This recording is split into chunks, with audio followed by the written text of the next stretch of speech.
can actually just pick it up. Pick it up. Pick it up. Let's wave. Blah, blah. So we got 10. And boom. Obviously, for us, back our face will be blurred, right? Yeah. Delta. All right, you get started. During a time when your sports role models kneel during the national anthem, the presentation of the national colors assumes a patriotic and historical significance when carried by the Continental Color Guard. An elite specialized platoon in Honor Guard Company, 4th Battalion, 3rd Infantry Regiment, the Old Guard holds the title, the nation's foremost colors team. Conducting over 800 missions annually, the Continental Color Guard presents the national colors for missions at the White House, as well as televised events like the Super Bowl. To understand what makes these soldiers great, you have to understand the selection process, differentiate between the squads, the types of missions, where we conduct the missions, and who are at these missions. How to become a member of the Continental Color Guard. Your eligibility requirements, you start with an interview process with the platoon sergeant. He's going to talk to you one-on-one, and he's going to assess to make sure that you have the highest moral caliber, that you're able to manage your financial and personal requirements, ensure that you're dependable, and most of all, to ensure that you have the personal confidence to conduct conversations with the American public. Specialist Michael Hill, a legacy from 2012, said, for assignment into the Continental Color Guard, it's very important to have very extreme and precise discipline and demeanor due to the people that we interact with on a daily basis. After the completion of the interview process, you're going to be entered into the 3-week training schedule. During this training cycle, week 1 starts with a 10-mile run. During that 10-mile run, there are specific checkpoints where we test the physical endurance of your legs. You'll do burpees, flutter kicks, squats, and so on. If you pass the endurance of this 10-mile run, you're going to start week 1 rifle manual training. We use the Springfield 1903s, and at the end of the week, you'll be tested out on not only a new uniform, which with all your awards and decorations, you have a 1/32 of an inch tolerance before it's deemed wrong. You'll also be tested out on your rifle manual as well. If you complete week 1, you're going to enter into week 2 doing a 5-mile staff run. For the 5-mile staff run, you're going to be carrying a 9.5-foot flag staff with a 4x6 flag for 5 miles. If you complete that without falling out, you'll start to learn to be a bearer in the Continental Color Guard. From there, you'll learn all of the standing and marching manual with the flag staff.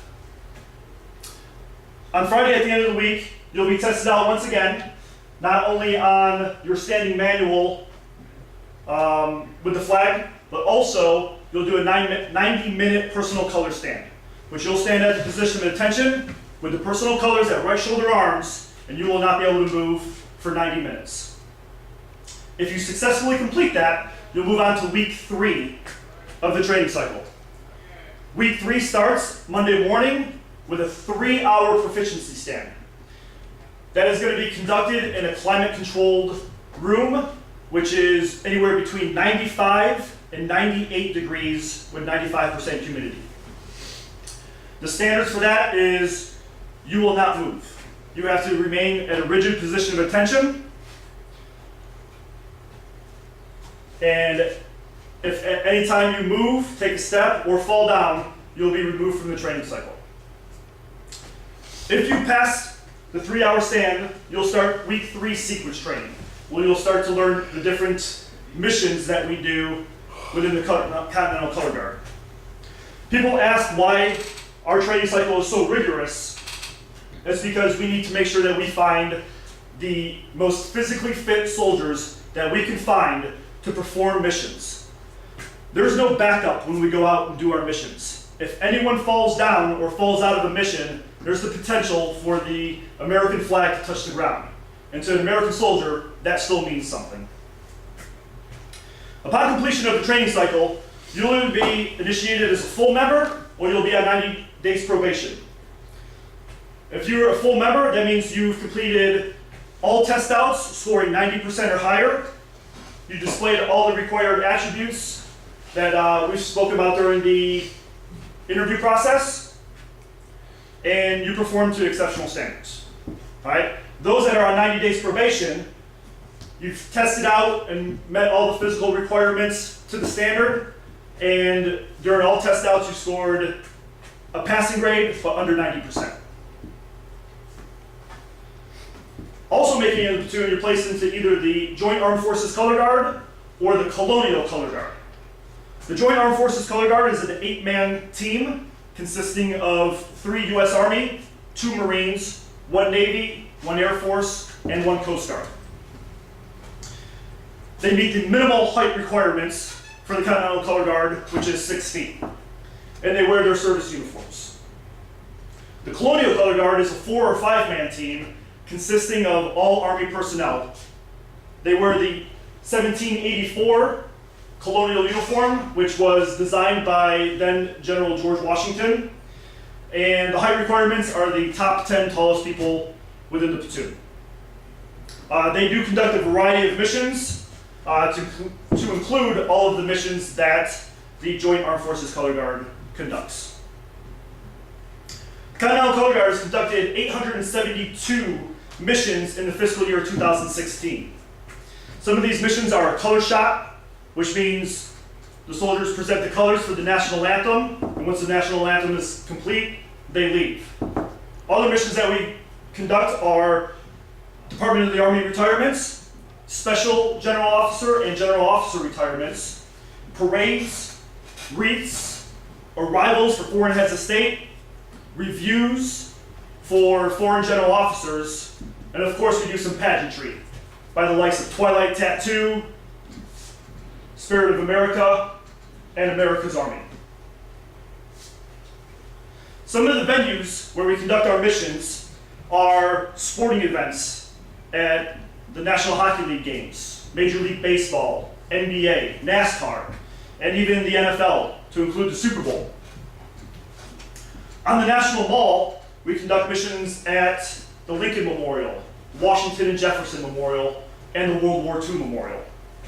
We also do many missions in different government buildings, to include the Pentagon, the Capitol, and the White House. This picture here is from last week. I'm holding the national colors when the Prime Minister of Italy visited DC. We also do missions in Arlington National Cemetery, to include the Tomb of the Unknowns and John F. Kennedy's gravesite. Not all of our missions are within the National Capital Region, though. Sometimes we venture out to New York City, where we do parades for St. Patrick's Day. We do missions in Boston, other national parks, and significant battlegrounds. In conclusion, conducting missions in front of millions of people each year, to include the President of the United States, his cabinet, foreign heads of states, general officers, and televised events for the American public, the Continental Color Guard has to ensure that they perform each of their mission to the best of their ability. We can clearly understand, to become a member of the nation's foremost colors team, you have to remain calm in high-pressure situations, something that very few people in the world can do. The Continental Color Guard has and always will remain the nation's foremost color guard.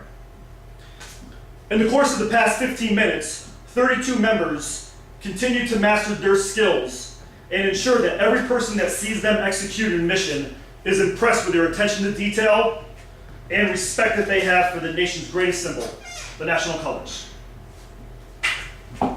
Tour? Nope. Tour around the room. Yeah. Alright, that's enough. All right. Throw it out.